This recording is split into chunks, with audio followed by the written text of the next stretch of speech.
Hola, hola, ¿qué tal amigos? Mi nombre es Emilio Acosta, soy miembro de Venezuela Provincial y hoy tenemos el honor de entrevistar una vez más en nuestro canal de Venezuela Provincial a Jorge Luis García Ruiz, quien es doctor en estudios del mundo antiguo por la Universidad Complutense de Madrid, historiador, arqueólogo y escritor, y ha escrito varios libros como Texas, el falso origen del nombre, Fundación de San Antonio, Texas, 5 de mayo de 1718. Presidios, Soldados del Rey, que es este libro que tengo aquí en mis manos, entre otros. Y el día de hoy estaremos hablando sobre caballos, armas y alcohol, ¿no? El mito de la prohibición india. Y hay que decir que es muy repetido en obras generales y libros de textos que los indios tenían prohibido montar a caballo y que por lo tanto no lo poseían.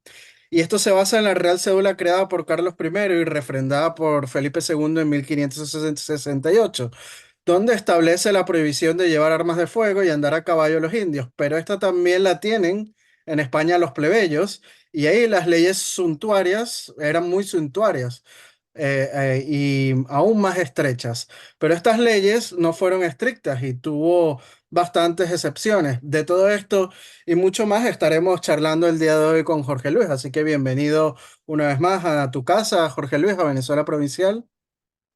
Encantado de estar con vosotros. Muchas gracias por haberme invitado. El gusto y el honor, como siempre, Jorge, es de nosotros por tener tus luces presentes en nuestro podcast. Y bueno, Jorge, sabemos que estos reglamentos, incluidos en las leyes de India, fueron creados para evitar levantamientos armados en una sociedad del antiguo régimen, que en América, como complejidad por la cuestión geográfica, humana y cultural, era bastante normal, ¿no? Y la Real Cédula no fue estricta, tenía varias excepciones, entre esas los indios con privilegio de conquista, como los tlaxcaltecas en México, o los caquetios y los huayqueríes en Venezuela, o inclusive la nobleza indígena, que ellos podían adquirir licencia para cabalgar en caballo con silla. Y no solo los poseían, sino que los criaban. Y la prohibición estipulaba que no podía hacerse sin licencia, pero ésta se repartía en gran cantidad. Encontramos los asientos del virrey Don Luis de Velasco, los cuales son restringidos a un tiempo de 1550 y 1552, y es un muestreo indicativo en la Nueva España. En solo 2 años se repartieron más de 853 licencias, según indica el historiador José Luis de Rojas. Y como ejemplo tenemos a Juan Mendoza de Ocotlán, que poseía dos estancias de caballos en 1600 y en 1691. Magdalena Pasco poseía 35 caballos. Don Alonso de Achacatal, en su testamento, manifiesta tener un caballo y 5 sillas. ¿Qué lo califica de jinete? Háblanos, Jorge, de estas licencias, las cuales sé que has estudiado a profundidad en tu libro de Presidio, Soldados del Rey, y en otras obras tuyas. Bueno, pues como siempre, una cosa es lo que digan los documentos y lo que digan las leyes, sobre todo las leyes, más que los documentos, y otra cosa es lo que realmente pasaba sobre el territorio, ¿verdad? Y pues a pesar de que se diesen licencias, a nadie le prohibían en ningún momento de ir montado a caballo porque realmente luego en los documentos no figura tal cosa, ¿no? Lo de expedir licencias era más que nada, pues como en la actualidad también hay licencias para todo y es una cuestión más económica que de otro punto, ¿no? 800 y pico licencias, no sé cuánto se dirá la Real Cédula o si luego habrá un reglamento que especifique cuántos dineros cuesta cada cédula, pero eso era una fuente de ingresos también, igual que hoy es cualquier impuesto, el IVA o cualquier otra cosa. Luego la realidad pues es que realmente los indios no tenían ninguna limitación en montar a caballo. Y sobre todo también porque estamos en un entorno muy ambiguo con este tema. Y ya sabes que yo lo he criticado mucho cuando, pues, más que nada, sobre todo en el tema de los soldados de cuera, ¿verdad? Que hay distintas obras por ahí y se basan ampliamente en los reglamentos. Los reglamentos te está diciendo cómo no es algo, porque cuando se hace un reglamento es porque no se está cumpliendo lo que la autoridad quiere que se cumpla, pero que haya un reglamento tampoco garantiza que después de la promulgación del reglamento se vaya a cumplir lo que el reglamento diga, por muchas razones. Y ya sabemos el sempiterno aquel de que, bueno, pues sí, ha venido una ley del rey o del virrey, pues se acata, pero no se cumple, ¿no? Que se ha dicho millones de veces en la América española. En cuanto a los caballos, pues es que la documentación es inmensa. Tenemos documentación de todos los colores, en todos los aspectos, que nos reflejan que los indios estaban montando a caballo. Quizá no, a lo mejor en el centro de Ciudad de México, porque ahí pues estuviese más regulado y hubiese algo más de autoridad, pero lo que es en la frontera, y la frontera iba variando, iba creciendo al norte, pero lo que es en la frontera, los indios podían comprar caballos y, como tú dices, los podían criar y montarlos y nadie iba a impedir que estos montasen a caballo. Eso es lo primero. Ya lo hiciesen de forma legal o lo hiciesen de forma ilegal, en ningún caso, en los documentos que yo he podido leer hasta ahora, los soldados presidiales le impedían, hacían referencia a que los indios no pudiesen montar a caballo. Es una cuestión de económica. Los soldados siempre estuvieron muy mal pagados, se les daban en torno a 400 pesos para que se comprasen todo y los caballos, pues ahora mismo estoy trabajando en un testamento ya de época mexicana, imagínate, estamos hablando, no, incluso posterior, estamos hablando de 1840 y algo. Y el precio del caballo está en 5 pesos, ¿no? Eso es en lo que están valorando los caballos, son 5 pesos. Pues claro, el indio si no tenía dinero no compraba caballo, no, pero el que sí tenía dinero porque había, estaba la ley que decía que a los indios había que pagarles al menos 2 reales diarios, al menos. Entonces cualquier labor que hiciesen para las misiones, para los españoles o acompañando a las fuerzas presidiales, acompañando en las expediciones, pues les pagaban 2 reales diarios. Por Sí, tanto, que hay que decir que un peso son 8 reales para que nos A entendamos eso bien. iba, sí, a eso iba justo ahora. Entonces, en 4 días ya tenías un peso. ¿Qué decirte? Pues en 2 semanas tenías tu caballo. Entonces sí podían comprarlo. Lo que ocurre es que, pues bueno, hay prioridades y si la gente tiene que comer, pues a lo mejor lo que menos se lo gasta es en un caballo, pero de ahí a decir que había una ley y que tenían prohibido ni tan siquiera montar, eso no se cumplía así. Es posible que sí hubiese la cédula. Y como tú bien dices, pues esa era una cédula general para todo el imperio español, para las dos orillas del Atlántico, ¿no? Entonces, si se aplicaba a los indios, también se aplicaba en España, en todo, en el general, en lo que es tener armas, en el tema de los caballos. Pues a lo mejor era algo de política interior hasta de las ciudades, podemos hablarlo. De que pues en el mismo Madrid había un caos de circulatorio ya en aquella época y no había coches. Hay que tener en cuenta que las calles eran muy, muy estrechas en aquella época. Había carros de caballos, había caballos y lo que las autoridades siempre han intentado regular ha sido pues la ordenación urbana, ¿no? Y entonces luego hablaremos de ello también porque si hablaremos algo de alcohol, pues lo hablaremos que había gente a la que le hacían pasar la mona en el calabozo porque estaba borracho. Entonces las ordenaciones municipales decían, no, ni borrachos, ni caballos descontrolados por la calle, y había unas ordenaciones municipales. Otra cosa es que luego, fuera de la gran ciudad, esto se fuese a cumplir. Eh, que no, yo estoy convencido de que no. En el momento en que los caballos son abundantes en América, estos se utilizan como pago por servicios.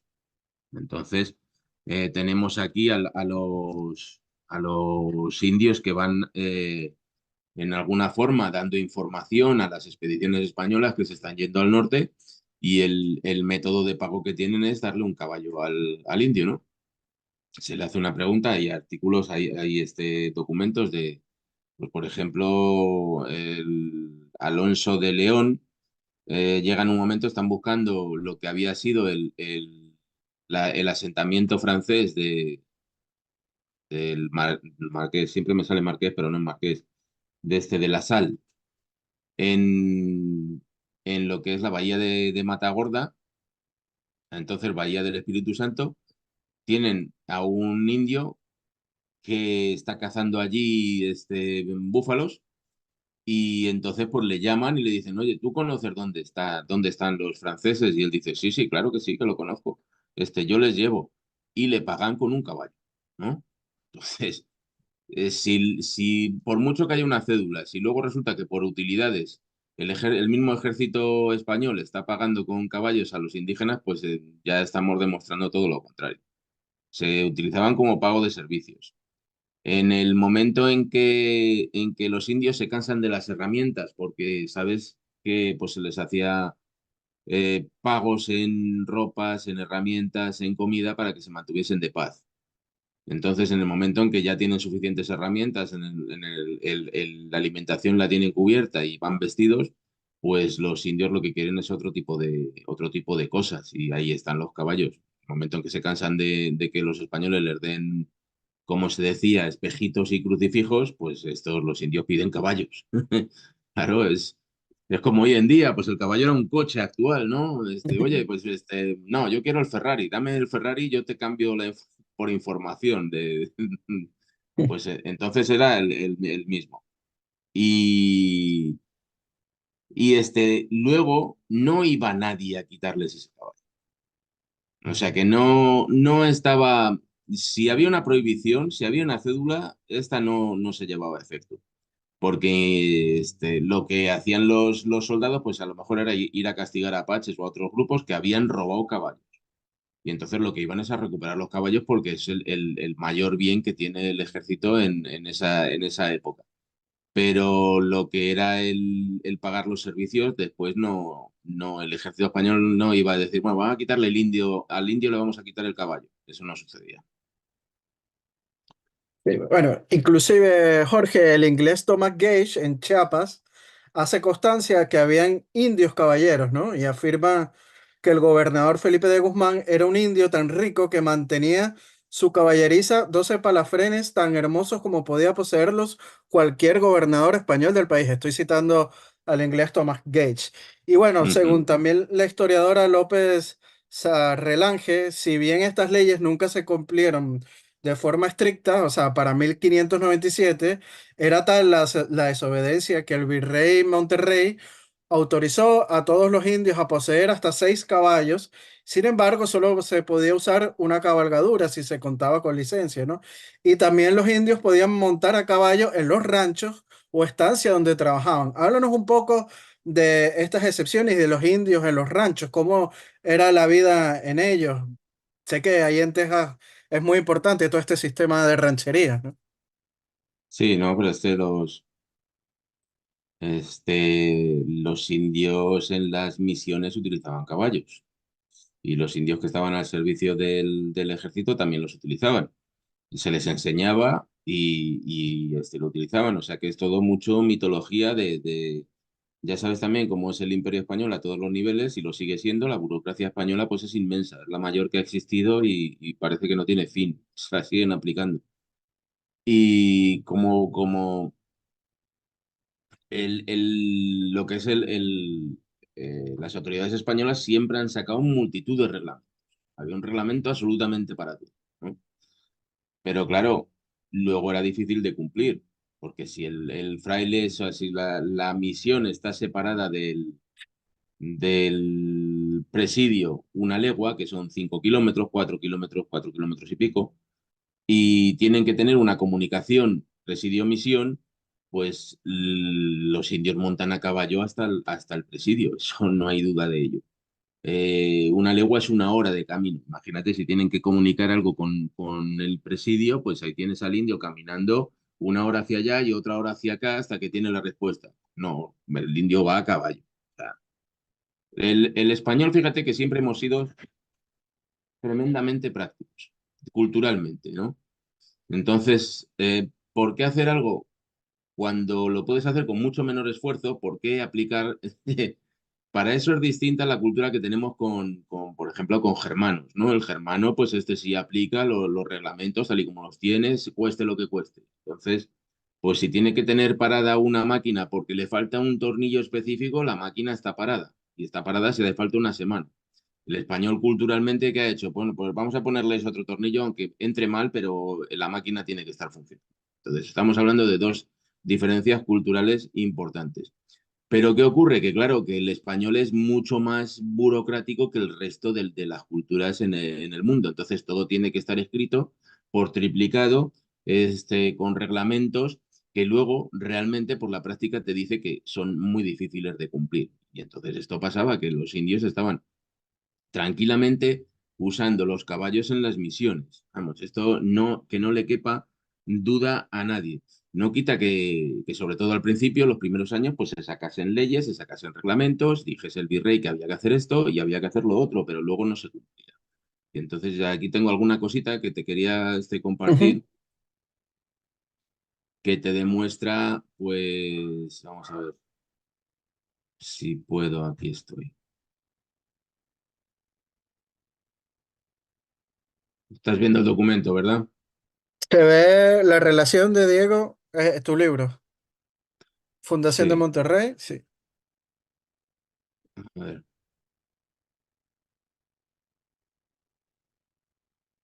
aquí vamos, casi, casi.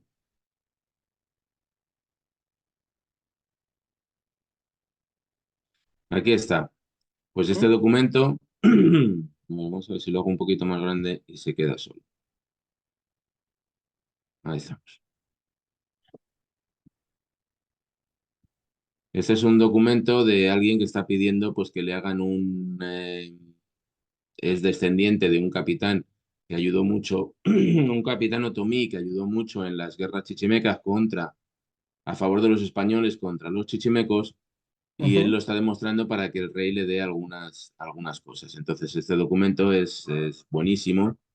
Y entonces tenemos aquí a los indios otomíes, son los que llevan una coraza de madera pues desde abajo hasta arriba prácticamente. Y en cambio los que tenemos al otro lado son los chichimecos, ¿no? Los chichimecos y zacatecos, como ve que solo llevan un taparrabos pues hecho casi de la misma protección o madera, ¿verdad? Este es el jefe de ellos y aquí tienes a uno de ellos que va montando a caballo. O sea, Sí, ahí se puede ver claramente. y esto estamos hablando de 1550. Claro, el problema es que a lo mejor pues no había suficientes caballos para todos en los primeros años, pero luego el caballo se crió muy bien allí, había caballos en abundancia y Sí, el caballo cimarrón. sí, lo que pues el mesteño.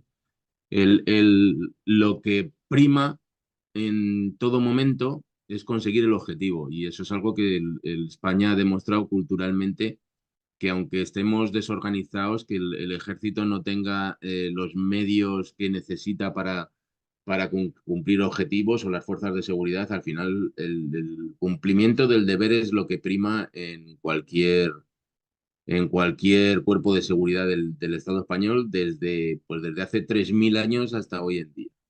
¿No? Tenemos ejemplos en el mundo íbero, los tenemos en el romano, los tenemos en Castilla y los tenemos hasta hoy en día. Hay que cumplir el deber, pues hay que cumplir el deber, aunque estemos mal equipados.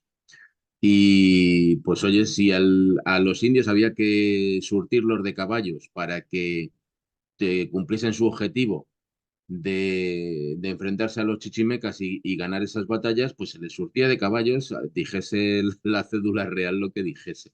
Entonces, esto también tiene cierto interés, este documento, porque si ves aquí, este es uno de los otomís, en este caso infantería, pero lo que lleva aquí, pues es una La banderita, Cruz de ¿verdad? Borgoña, La Cruz de parece, ¿no? Borgoña. Sí. Entonces, pues es que hay cosas de estas claro, luego llega, alguien ha encontrado, sobre todo los que tenemos en contra, ¿verdad? La gente que defiende la leyenda negra. He encontrado un documento que dice que estaba prohibido hacer tal cosa. Vale, luego te vas a los otros millones de documentos que tenemos y te reflejan la realidad del territorio. Entonces, no, esto es leyenda urbana, total que al indio le metiesen en la cárcel o le pusiesen una multa porque fuese montado a caballo. Y es que además los indios Ujú. en la segunda generación claramente.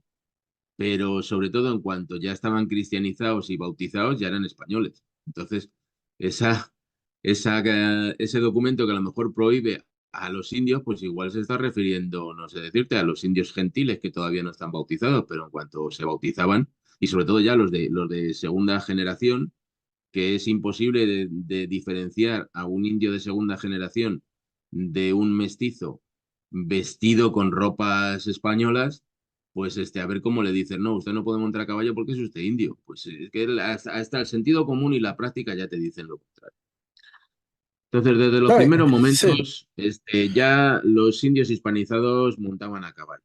Y además es que muchos de ellos, el trabajo fundamental de estos indios era ser vaqueros. O sea, el principal negocio que existió en la Nueva España no eran las minas, era la cría de todo tipo de animales, ¿no? Y el cultivo. Y entonces los que se dedicaban a la cría de las vacas, los grandes rebaños de vacas, pues eran los indios, ya hispanizados.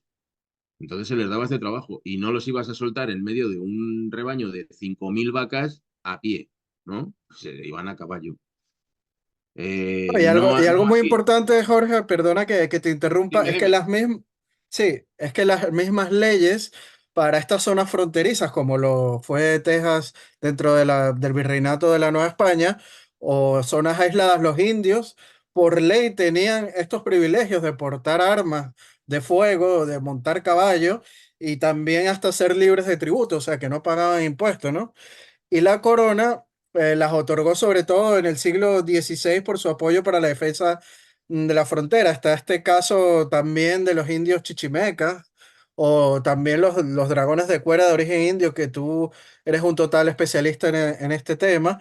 Y con motivo también de la rebelión de los indios pueblos en 1680 muchos caballos pasaron a disposición de los nativos.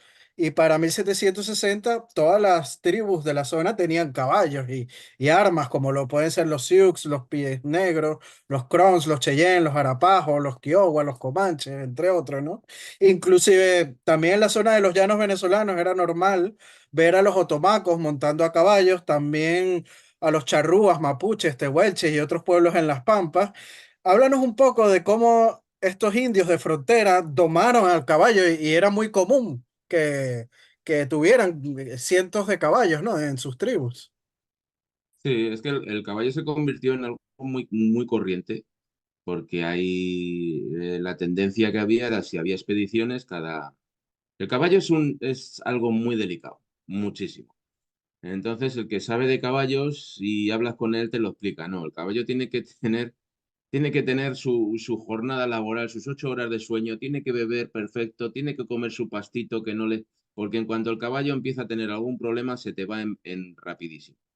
Y además no les permiten comer todo lo que el caballo quiere, porque el caballo muchas veces no tiene límite. Entonces come todo lo que quiere, pero esto llega a reventar los caballos en el interior porque comen demasiado y la fermentación de la comida que hacen pues lo que hace es que les revienta por dentro al caballo. Entonces, el caballo era algo que había que cuidar mucho, que era fundamental, y entonces lo que se hacía es que los soldados cuando salían de expedición salían con entre 5 y 10 caballos, cuando se podía, porque había veces que, por la razón que fuese, pues no tenían caballos y si tenían que ir desnudos, iban desnudos, es lo que he hecho referencia antes.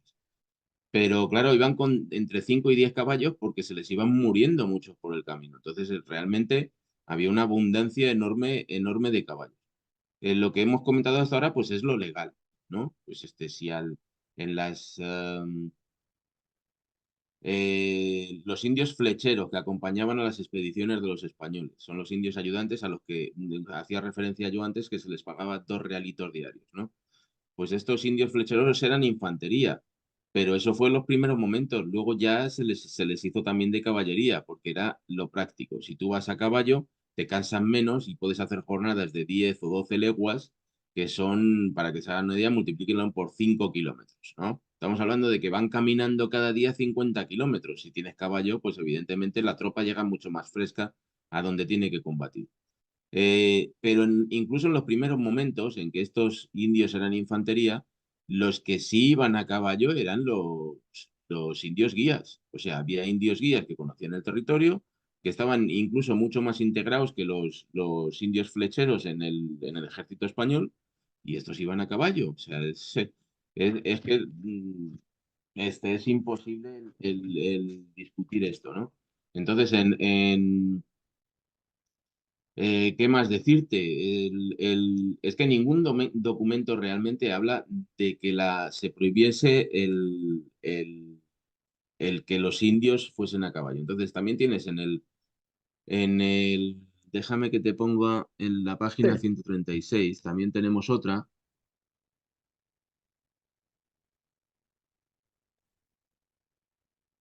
un segundito, lo busco rápido.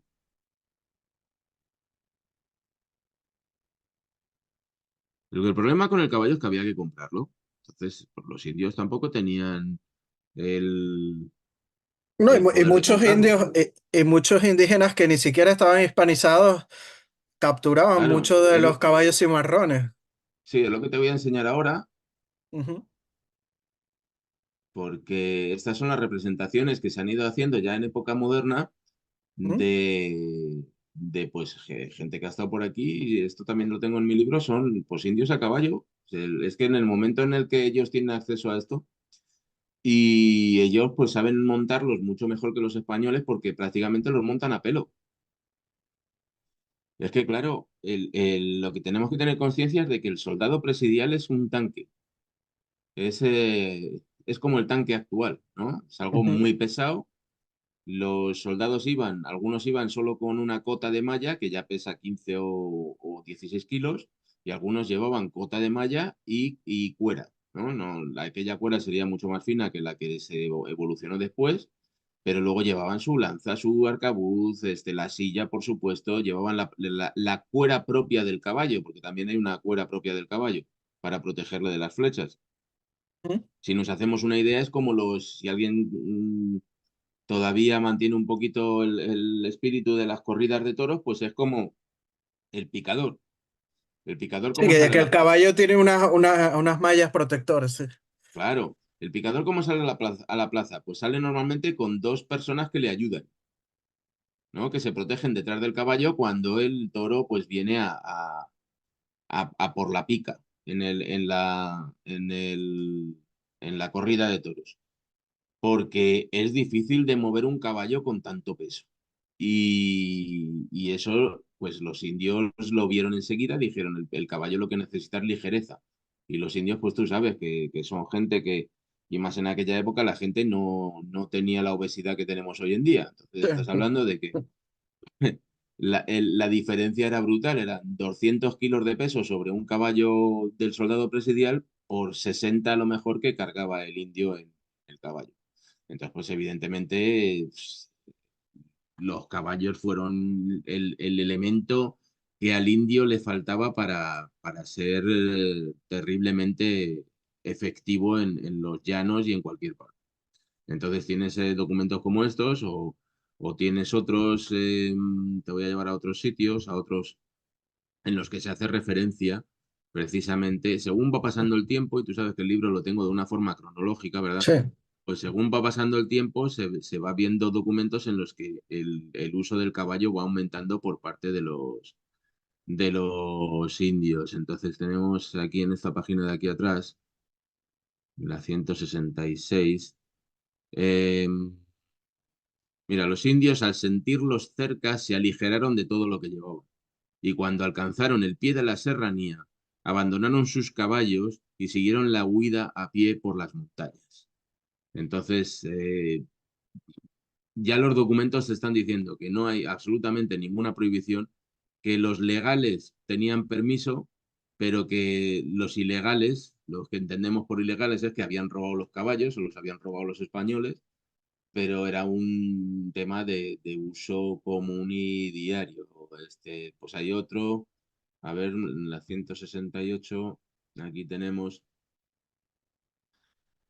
Mira, este por ejemplo, atravesando en él un palo de madera lisa y fuerte y cargando a las dos puntas dos redes. Esto es como los indios cargaban sus pesos antes de la llegada española. Era como pues un palo bien grande en el que cargaban unas redes a cada una de las puntas y ahí podían meter hasta dos niños suyos, dos hijos suyos. Lo ponían a cada uno en una punta y se lo cargaban al hombro. Y así era como iban cargando todas sus pertenencias. Y dice, hoy usan menos de este género de carga por tener ya muchos caballos, que compran de los españoles y les sirven así de caminar en ellos. O sea, los compraban. Ya no es ni que los robasen, es que los compraban de los españoles. O sea, el documento, bueno, documentos como este, pues hay muchos. Este, en concreto, creo que es Este es del padre del Pérez padre para sí. Cerrito. Ujú. Historia de los triunfos de nuestra Santa Fe. Este, ponernos exquisitos y ponernos a decir, no, pues es que había una prohibición. Pues mira, va a ser que no, porque todos. Este, por ejemplo, Cuauhcuco. Cuauhcuco era un indio que se dedicaba a capturar indios para venderlos como esclavos. Entonces, es otro que lo dejaremos para otro día, ¿no? Otro mito de que Sí, los españoles ese, eran los que hacían esto y ese realmente, mito pues está muy hay, bueno. claro, hay indios que se dedicaban a capturar otros indios y los vendía como esclavos. Pues este iba a caballo. Es- él y sus secuaces, que iban cuatro o cinco siempre juntos, pues este iba a caballo. Y además, fíjate que en la página aquí, en este capitulito, pues le tengo cuando ya se iba llamando, está por aquí metido en algún momento, pero bueno, este indio ya se iba con Ujú. su carga, él iba a caballo y los indios los llevaban en collera. En collera quiere decir porque se hacía una línea y todos agarrados por el cuello y iban caminando, pero él iba a caballo. Ya se cansaron, los mismos indios se cansaron de él porque le tenían mucho miedo, porque era muy, Muy cruel. mataba a todo el que se le pusiese un poquito por enfrente, pues se lo llevaba por delante. Le tenían mucho miedo hasta que se cansaron y entre todos le bajaron del caballo y lo descuartizaron, literalmente. Entonces, pues, o sea, es que no podemos, es todo leyenda urbana. Al final te das cuenta de que vayas por donde vayas, todo lo que es la leyenda negra, todas esas famosas cosas que hicieron los españoles, pues al final se van cayendo, cuando no es por un lado es por el otro, todo se va cayendo porque sí, podría haber un documento, un reglamento, pero lo que es la realidad, pues ya ves que cambia totalmente. Si Lo mismo quieres, pasaba con las Jorge, armas, ¿eh? Lo mismo pasaba con sí. las armas. Sí, estos mitos y leyendas que les encantan a algunos, ¿no? Para distorsionar la realidad histórica.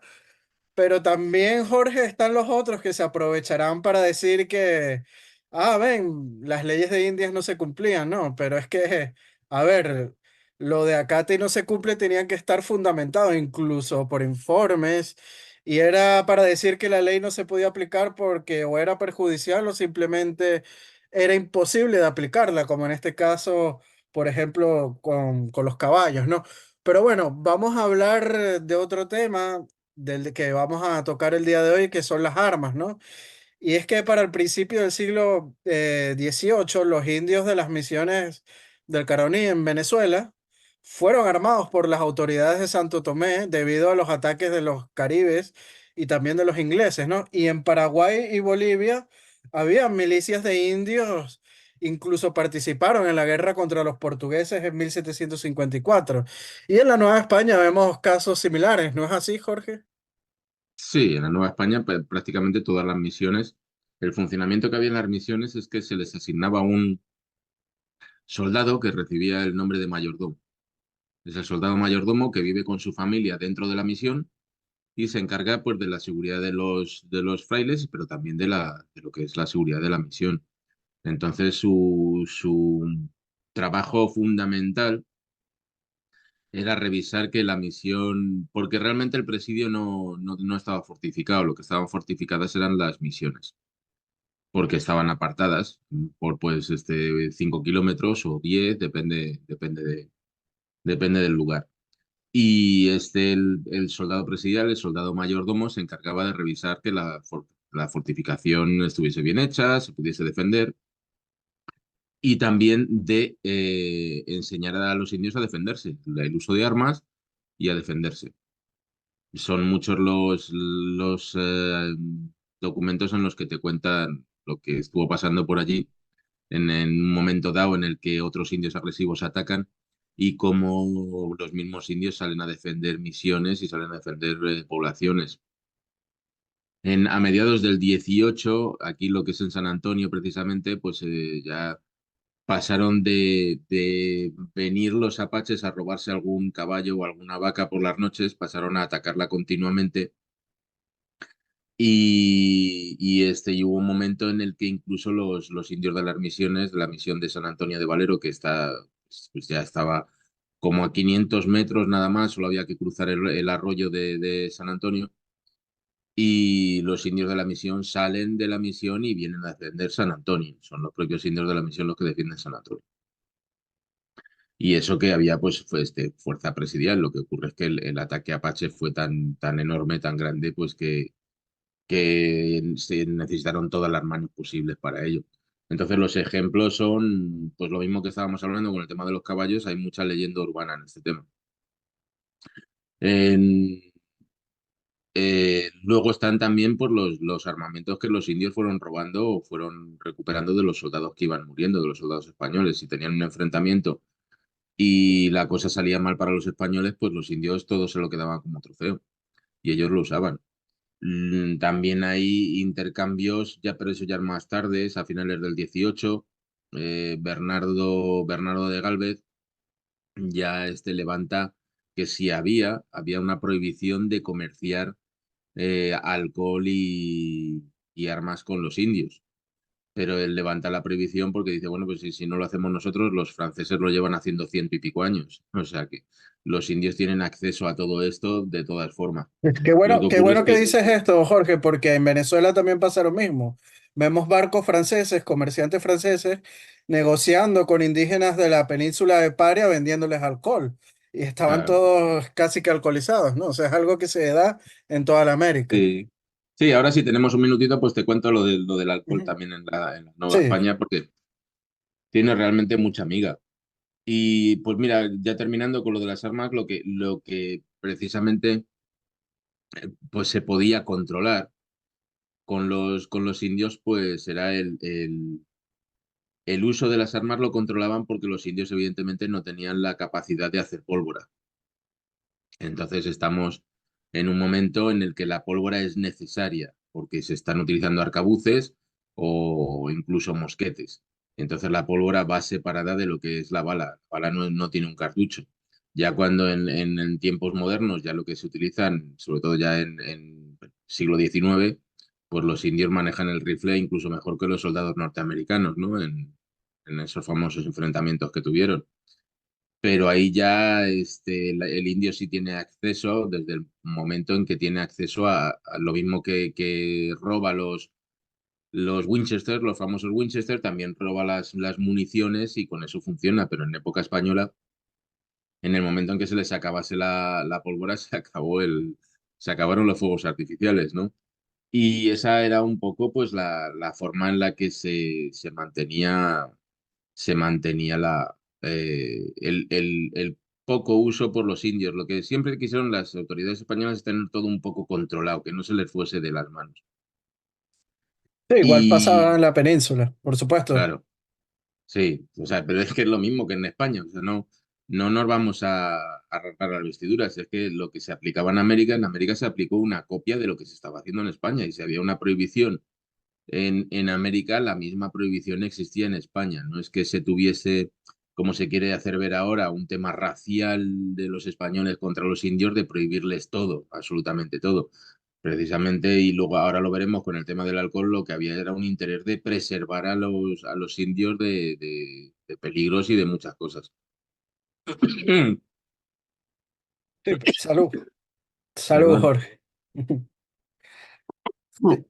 Sí, bueno, me gustaría hacerte una reflexión muy importante sobre esta práctica que era muy extendida, ¿no? O sea, de esto de negociar las leyes, porque hay un historiador que se llama Vicente Riva Palacio y en su obra México a través de los siglos dice lo siguiente, lo vamos a citar.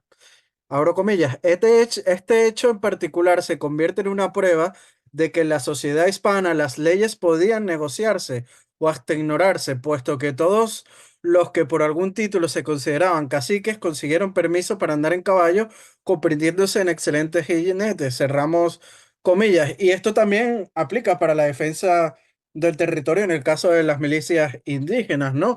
Inclusive con lo que vamos a hablar próximamente con la prohibición del alcohol, ¿no? Sí, sí, es que es lo que llevamos hablando desde el primer momento, pues es que hay una enorme leyenda urbana y un uso sesgado de determinada documentación haciendo, casando con los intereses políticos actuales. Ahora mismo, pues se quiere hacer todo pasar por un filtro indigenista. Y entonces hay autores españoles ahora mismo que es complicado de leerlos porque lo que están haciendo es filtrando la información, no dando toda la información, y filtrando la información dando solo lo que interesa para sus intereses. Casos muy concretos, no vamos a dar el nombre, pero yo creo que más o menos todos sabemos. Y se hace eso, en lugar de sacar toda la documentación, porque cuando tú sacas toda la documentación, lo que queda es exactamente, como he hecho yo con el libro, os he presentado toda la documentación y el pozo que te queda cuando tú terminas es de que realmente ni había diferencia con la península y aparte no era todo tan agarrarse a un clavo ardiendo y de aquí nos vamos a donde haga falta. No, no, era todo negociable, porque primaba y estamos en un sitio en el que, sobre todo en la frontera, la Ciudad de México estaba muy bien, pero en cuanto te ibas al norte ya era un sitio absolutamente salvaje en el que primaba la supervivencia. Si tú sacabas a los vaqueros, como he dicho, que en su mayoría eran indios cristianizados, los sacabas al campo pues los tenías que sacar a caballo y armados, por supuesto. Entonces, no ibas a mandar a unos españoles que ya conocemos, ya hemos hablado muchas veces de lo que significa españoles en América, no ibas a mandar a unos españoles con armas para proteger a los indios que estaban protegiendo a las vacas. O sea que es todo de un absurdo tan grande. Entonces, no, los indios perfectamente iban armados, sabían manejarlo y iban a caballo, evidentemente. Pues es que las leyendas, famosas leyendas urbanas. Y en cuanto al tema del alcohol, si quieres entramos ya en él. No sé Sí, si tendrás perfecto.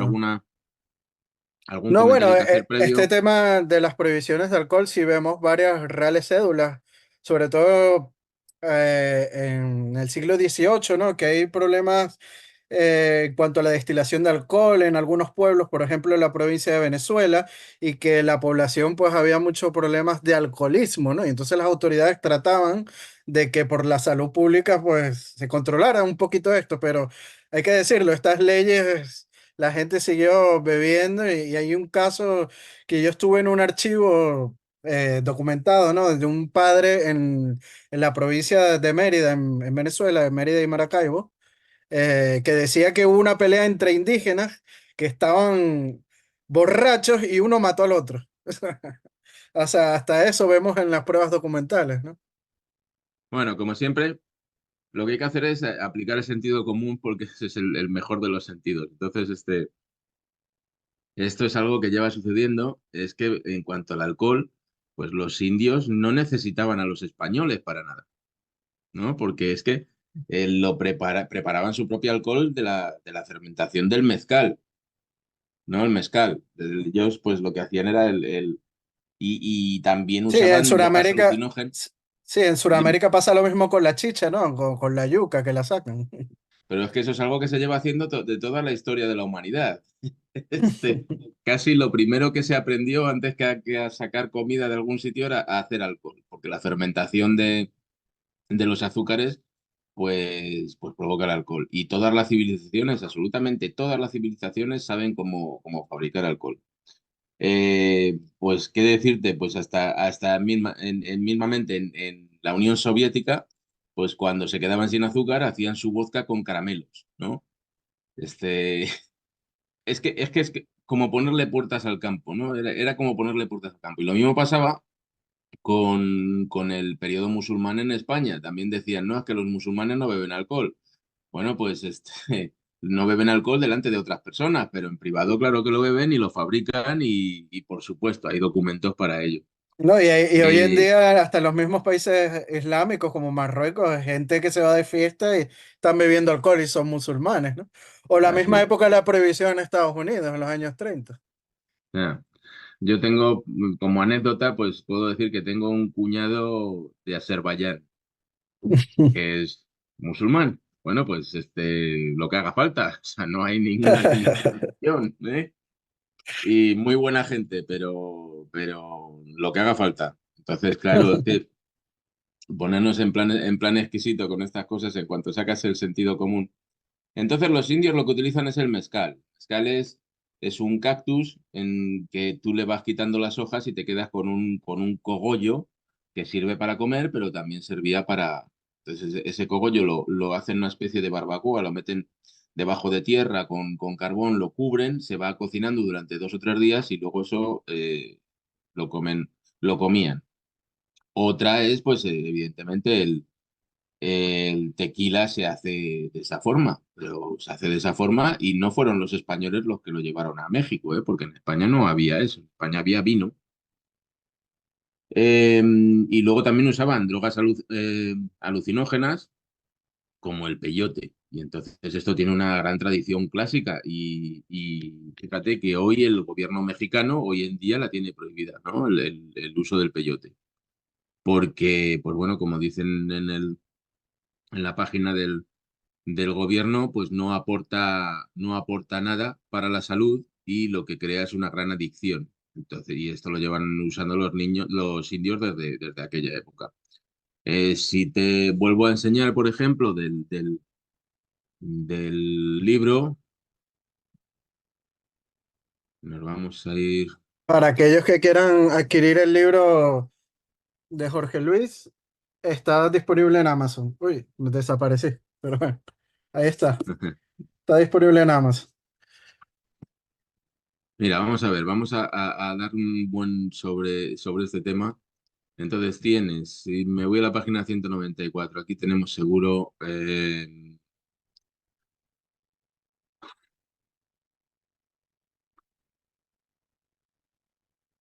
me dijo, Mezquitamal, revuelven con el mezquitamal, dice abajo. ajá, bueno, el seco y los revuelve con mezquita mar. Bueno, pues ahí lo tienes. Entonces, esto es del canibalismo, que también es un tema que ya tenemos pendiente. Más adelante ya te diré, que también estoy preparando, ¿no? Entonces, imagínate que los indios cortaban las cabezas, se quedaban con el casco de la cabeza, con la cara, con la calavera, y bebían y comían en ellos, como dice este documento, ¿verdad? Eh, Que por cierto, es algo que ponen- hacían también los indios motilones en Venezuela, con el Sí, es que cráneo de era, sus víctimas. claro, cuando quieres hablar de esto, no, bueno, es que los españoles vinieron, hicieron esto, hicieron lo otro, pues es que no estás contando toda la historia, porque si cuentas que todos estos pueblos estaban comiéndose entre ellos, no ya solo matándose, pero comiéndose entre ellos, y que a lo mejor, pues, sobre todo en el norte novohispano, las autoridades españolas no entraron al principio a ver si esto eh, a mediar entre tribus, pero claro, cuando estas tribus empezaron a atacar las poblaciones de españoles y hacían lo mismo, pues claro, pues entonces es cuando ya se tomaron medidas. Y entonces aquí te dice, se comen la carne del amigo y los huesos pues los muelen en seco, medio quemados, y los revuelven con el mezquitamal, o sea, con el alcohol, pues se movían y se comían al enemigo. Aquí te dice, en todos los mitotes había abundancia de peyote. Peyote es una especie de cactus que es muy fuerte y es totalmente alucinógeno. Entonces, lo que hacían era una especie de alcohol con el peyote. Eh, También lo tenemos, a ver, esto es para las fiestas que hacían ellos en sus, aquí un poquito más abajo. Entonces tenemos esta nota al pie. Esto es la crónica de Alonso de León el Viejo. de 1650, 1649 aproximadamente, ¿verdad? Historia del Nuevo León con conquista sobre Coahuila, Texas y Nuevo México por el capitán Alonso de León. Se escribió en 1649 y se han publicado en 1909 por Genaro García en sus documentos inéditos o muy raros para la historia de México. Es una crónica muy conocida, la verdad, pero fíjate pues que la he incluido en el libro porque no es tan conocida. Sí, se sabe que este señor escribió la crónica, pero nadie hace referencia a ella, ¿no?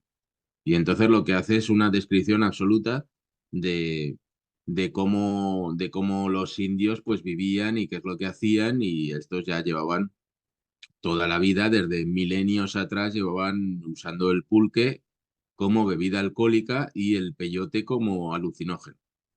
¿No? Y claro, luego así se entiende que muchos de estos indios, pues tenían que matarlos porque no, mm, a base de la droga que estaban consumiendo, pues eran unos guerreros fabulosos y tremendos, y hasta que no los mataban no paraban. Estoy tratando de encontrar aquí, pero me paso continuamente la página 255. Aquí estamos. Entonces, en la página 255 habla del pulque. Ah, Sí, Juan Sebastián, no, de no ahí puedo. viene las famosas pulquerías, ¿no? Que vendían esta sustancia alcohólica. Sí, pues es el pulque al final, pues es la fermentación. Y esto pues viene a colación también del tema pues la cerveza en Europa. La cebada pues se hacía alcohol con la fermentación. Pobre que solo se sustenta con mezcal, que son palmas cocidas. Y tal, y se recibe de forma ayuda contra los enemigos comunes. Sí, pues, Mm, Aquí hace referencia claramente en algún momento de aquí Alonso de León Pulque en la página 200. Hay que comentar que Bernardo de Gálvez, la prohibición que había aquí era sobre todo de comerciar con los indios el alcohol, porque era la forma en la que la corona hispánica, y esto pues era la forma en que la corona hispánica trataba de preservar a los indios. No es porque los indios, no. Entonces, todas estas legislaciones muchas veces afectaban más a a los españoles para que se limitasen y no negociasen, no comerciasen con los indios el alcohol, no los corrompiesen, que era la defensa que hacían siempre los frailes. Claro, es que yo no les puedo enseñar el cristianismo si me vienen borrachos. Entonces, la legislación era más para que no se comerciase con ellos que para otra cosa. Y era algo que los franceses, como ya hemos hablado, los franceses venían haciendo en la Luisiana, que era frontera con las provincias españolas, con Texas, les daban fusiles y alcohol a cambio de pieles. Y esto lo llevaban haciendo muchísimo tiempo. Ya llegó un momento en que Bernardo Galvez dijo, pues oiga, vamos a hacer nosotros lo mismo, porque si no lo que estamos haciendo es perdiendo las alianzas que tenemos con los indios. Los indios se iban con los franceses porque estos les proporcionaban alcohol y armas, y, y los españoles no lo hacían. Entonces, eso no estaba bien visto por parte de los indígenas, porque ellos querían tener lo que les producía.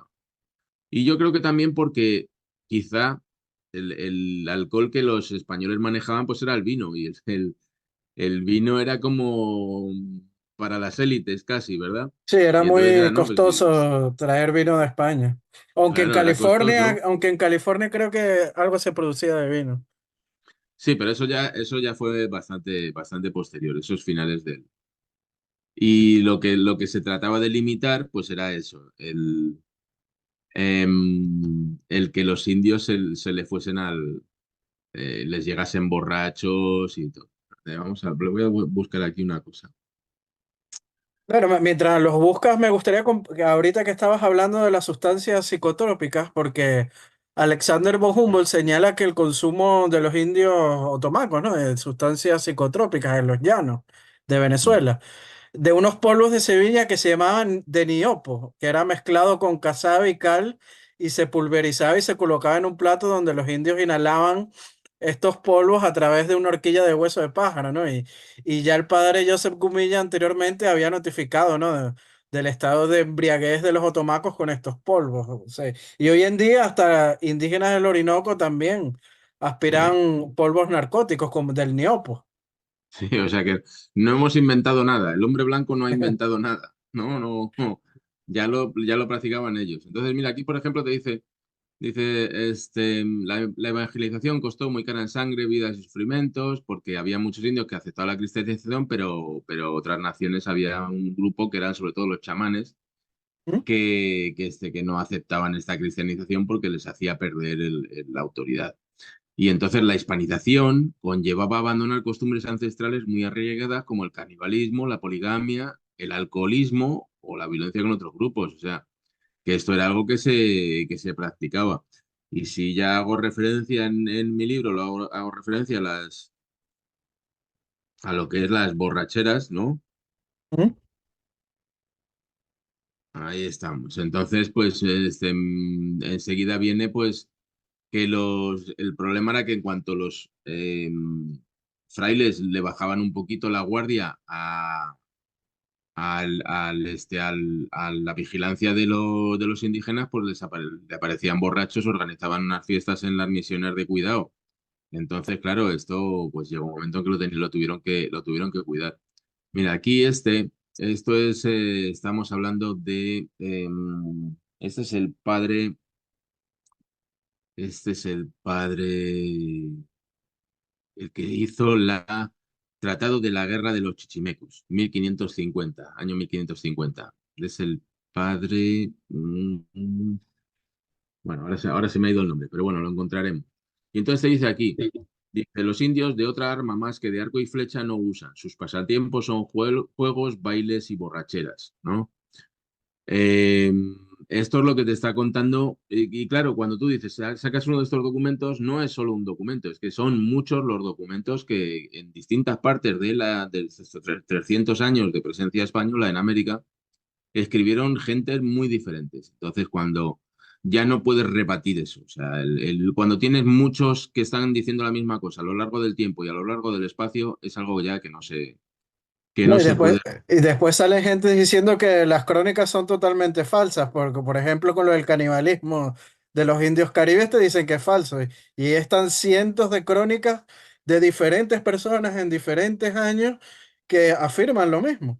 Sí, y lo mismo pasa en la Nueva España. No tanto, fíjate que no había tanto canibalismo al norte del Río Grande porque allí había abundancia de bisontes y pues no tenían otro aporte de proteínas, pero lo que es desde Ciudad de México hasta el norte, el canibalismo estaba totalmente extendido y era una práctica muy habitual. Y como yo he contado en alguna esta presentación, es que Ujú. el tema es que si tú flechas a un bisonte, no lo vas a matar, no lo vas a herir. Y el bisonte, con su correr a saltitos, pues se va a ir hasta 20 o 25 kilómetros a morir. Claro, las mujeres de los indios tenían que recorrer esos 20-25 kilómetros a ver dónde había muerto el bisonte para cuartearlo y quedarse con la comida.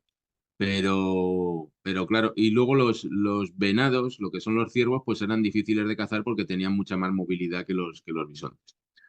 Pero luego el humano, son 60 kilos de carne que tienes ahí, que el humano no se va corriendo. O sea, para cazar al humano lo único que necesitas es una fuerza militar en armas más grande que la suya. Entonces, pues te basta con insultarle. Tú le insultas y te va a venir a ti, te va a venir a la cara, te va a venir y te va a decir, a ver, ¿a ti qué te pasa? Pues ese es el momento en el que cazas al humano. Esto es totalmente distinto. Entonces, era mucho más fácil para ellos hacerse con carne humana que hacerse con carne de animales. Aquí tenemos otra que esto es lo que estábamos viendo antes, que los indios se quedaron sin cuidado en la misión y vieron la ocasión para hacer fiesta y emborracharse, ¿no? Otros, tenemos muchos ejemplos. Dice, con él palabra en su refugio en las que se emborrachaban hasta perder el conocimiento. Eso es otro fraile que lo está diciendo. Y fíjate que solo buscando las palabras clave en un texto como el mío, ¿Mm? que incluye pues 200 documentos, pero es que tenemos millones de documentos, entonces es algo que se va a encontrar muy a menudo. Mira este, por ejemplo, que es un pueblo de indios que se llama Borrachos. Borracho se llama. Entonces tienes aquí San Jerónimo, Atotonilco, Tamazula, El Frijolar, Borrachos, Colutla el Viejo. Pues hay un pueblo de indios que se llama Borrachos. Si nos vamos a otro parte del documento, animales cuyas fiestas celebran con bailes, borracheras y envijarse el cuerpo. Esto hay poca gente que lo conoce. Envijarse es pintarse el cuerpo pues de algún Ujú. color. Seguimos, el peyote. A ver, ¿qué dice aquí? Dice que entre esta gente de este reino es tan usado que así del enemigo como del amigo comen la carne humana, con esta diferencia, que la del amigo comen en fiestas y bailes a fin de emparentar con el difunto, la carne hecha en barbacoa y los huesos bebidos y molido el polvo en el diabólico brebaje de su peyote, con que se emborrachan. Em, Aquí hay otra que dice, bebían el peyote hasta que caían borrachos por completo. O sea, que es que en realidad lo que hay es un aporte documental enorme que es imposible de negar. Y claro, como decía, con lo que tú estabas haciendo referencia hace un momento, con la falsedad de los documentos, pues es que es negar la mayor, porque ahí leí hace tiempo, ya le perdí la pista, pero leí hace tiempo, leí la pista porque realmente Ujú. cuando te dicen tonterías, pues carece de interés, ¿no? Entonces había un historiador mexicano, debía ser jovencito, evidentemente, de la UNAM, en que decía, no, los documentos españoles no los podemos tomar en cuenta porque están escritos por los vencedores, ¿no? Y entonces nos van a contar solo la visión que quieren los vencedores. Y luego decía, tampoco podemos tomar en cuenta los documentos en náhuatl, los documentos aztecas, después de la conquista, porque están influidos por los vencedores, ¿no? Claro, ¿qué documentos tomamos en cuenta si en los códices escritos, dibujados antes de la conquista española, pues todo lo que se está dibujando es favorable a España, ¿no? A las acciones que tomó España en aquellos territorios. Tampoco los pueden sacar porque se les viene abajo el castillo.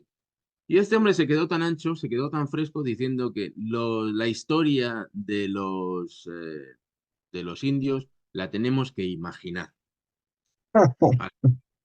O sea, imaginar, pues si No sacamos sé todos qué los... le habrá dado el título de historiador a este chico, porque imagina.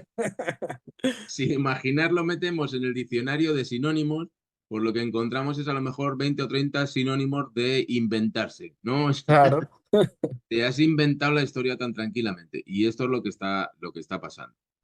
Mira, en lo que es en todo el, el entorno español, el territorio de influencia española, en todo esto, pues lo habitual era Ujú. meter a los borrachos a dormir la mona en el calabozo. Es que esto lo hacía pues, en cualquier, en el mismo Madrid. Si se encontraban, llegaban los alguaciles y se encontraban a alguien tirado en la calle porque estaba borracho, pues se lo cargaban en el carro y lo llevaban al calabozo a que durmiese la mona allí alejado de las calles, porque era un mal ejemplo de mal vivir, ¿no? Entonces eso es lo que se intentaba solventar. Sí, la, Y la esto estamos mona, la mona, para los que no sepan, es la resaca. Eso es. Ya, se lo llevan allí 2 o 3 días, no le dan nada más que agua y un coscurro de pan y que expulse toda la resaca, toda la mona. Y luego ya pues le pondrían una multa, porque había multas en aquel momento. El tema es que, sobre todo lo que hay que pensar es que no hemos cambiado prácticamente nada en 2000 años. Entonces, lo que se está practicando ahora es lo que ya se practicaba en aquellos momentos. Y ahora mismo, si tienes a alguien montando un escándalo en la calle, pues te aparecen los policías municipales, te enganchan y vas para el... Ahora quizá menos, fíjate, ahora somos más tolerantes con estos temas. Pero entonces tú estabas borracho y te metían al calabozo, pues porque no era propio y lo que se intentaba con la legislación española, esto era habitual en cualquier población española. Y lo que se intentaba pues era Ujú. preservar a los indios, precisamente. Eso era lo que se intentaba preservar, que los indios pues no adquiriesen malas costumbres, que se integrasen en la sociedad como sujetos productivos y entonces pues esos momentos de compartir borracheras en los calabozos pues los compartían con soldados y los compartían con civiles y allí todos que tampoco habían cometido ningún delito, pero estaban en el calabozo por borracheras. Entonces yo sí pienso que es que no tendríamos ni que estar debatiendo esto, porque es de puro sentido común lo que ha estado sucediendo. Lo mismo con las armas como con los caballos o con el alcohol. La actividad humana va en ese camino y muchas veces tienes que ver qué es lo que está pasando a tu alrededor hoy en día para imaginarte cómo podía ser lo que pasó en aquellos momentos. Mucha leyenda urbana. Bueno, hablando de estos temas del alcoholismo, el mito de la prohibición del alcohol a los indios, me gustaría, Jorge, hablarte un poco de lo que fue en Venezuela, ¿no? Este problema. Y en época hispánica, en lo que fue la provincia de Venezuela, la bebida más popular era el aguardiente, ¿no? Y bueno, para las autoridades las bebidas espirituosas fueron un ingreso económico, vamos a estar claros, ¿no? O sea, por la importancia que generaba en los impuestos. Y esto también generó una tensión particular en el control de su elaboración y distribución, porque las autoridades estaban muy pendientes de eso. Y bueno, como tú bien has dicho, Jorge, o sea, esto causaba males sobre la conducta de los consumidores, los cuales bajo sus efectos alteraban el orden público y viéndose obligados a intervenir las autoridades religiosas, como tú bien citas, y civiles. Y hubo casos de pueblos que se resistieron.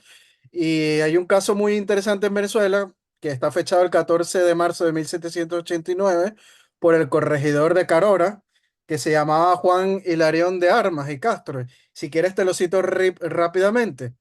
Lo tengo por aquí.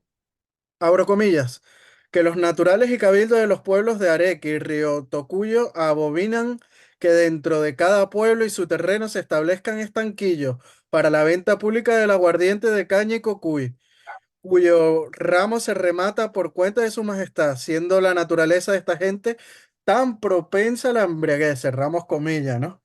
Y bueno, también se decía que el guarapo, que es otra bebida alcohólica, obtenida de la molienda de caña, ¿no? Era muy consumido en Venezuela. Y a referencia de esto, el obispo Mariano Martí, el obispo de Venezuela, en su visita a la ciudad o al pueblo de Maiquetía, señala lo siguiente, que también está muy interesante. Lo tengo por acá, abro comillas. Cuando entró este cura acá, habíamos 400 indios y casi todos han muerto desde que se introdujo el guarapo, que lo introdujo un francés en el año de 1741, que vivía acá. Desde entonces se empezó a extender el guarapo, y con el pretexto de ser esta una bebida provincial, la que se compone de azúcar de papelón, yagua, y ahora la mezclan otras cosas como cabos de fumazos, pedazos de hierro con lo que se hace agrio y muy fuerte, destempla los estómagos y emborracha mucho. Y por un corto precio dan grande cantidad de esta bebida. Hay que decirlo, por la amplia demanda, el aguardiente muchas veces era producido clandestinamente, sin ningún control, y llegó inclusive Jorge a contrabandearse, dada la presencia de las amplias costas en América, sobre todo por británicos, holandeses y como tú bien dices, los franceses también, ¿no? Sí, pues es más, es lo que estamos hablando, ¿no? Que cuando se habla de estos temas por parte de, pues, de indigenistas o de otras personas que están en esa onda, pues de lo que se trata es de hacer ver algo que no es y por nuestra parte, pues es demostrar que muchas de las cosas que se han puesto como limitaciones tienen una limitación totalmente explicable y no es precisamente la de que se querían limitar los derechos de los indios, para nada, todo lo contrario, sino lo que se trataba era de preservar y en cualquier caso igualar la legislatura que se aplicaba en América con la que se aplicaba en España. En España también se prohibía la... Estaba muy mal visto estar borracho en la calle, ¿verdad? Incluso en las fiestas. Entonces, lo que tenemos que tener la idea básica es de que para España, no para otras potencias, como lamentablemente, como ya sabemos, de ingleses y franceses, pero para España, la América española era la joya de la corona. Entonces se quería mantener a América alejada de los vicios que se habían visto en la España peninsular. Por eso de ahí las limitaciones a que fuese cualquier persona a residir en América, ¿no? Había que tener un currículum intachable para que te dejasen ir y eso, el ejemplo claro lo tenemos con Cervantes, que no le permitieron pasar. Entonces, muchas de las legislaciones hay que empezar a, a poner las cosas sobre la mesa, estaban hechas para la protección de los indios, pura y simplemente. Y sobre todo por pues, el control del orden público, ¿no? Siempre se nos ha dicho, ¿no? ¿Qué ejemplo estás dando? Pues el ejemplo era muy importante. Aparte de los frailes, pues de las autoridades, y si el capitán del presidio o el gobernador de la provincia aparecía borracho en público, pues imagínate el ejemplo que iba a dar al resto. Los primeros castigados precisamente por estas legislaciones eran los propios españoles, para que no diesen mal ejemplo a las poblaciones locales. Así es que bueno, pues yo creo que ha estado bien el programa en este sentido, ¿no? Hemos aclarado bastante. Sí, totalmente de acuerdo contigo, Jorge. Y hay que decir que también la biología de los indios, su naturaleza, el alcohol, ellos son más propensos, ¿no? A ingerirlos y a que les afecten más, ¿no? O sea, en su biología, el alcohol ellos no lo resisten tanto como pueden ocurrir con personas de otras partes del planeta, ¿no?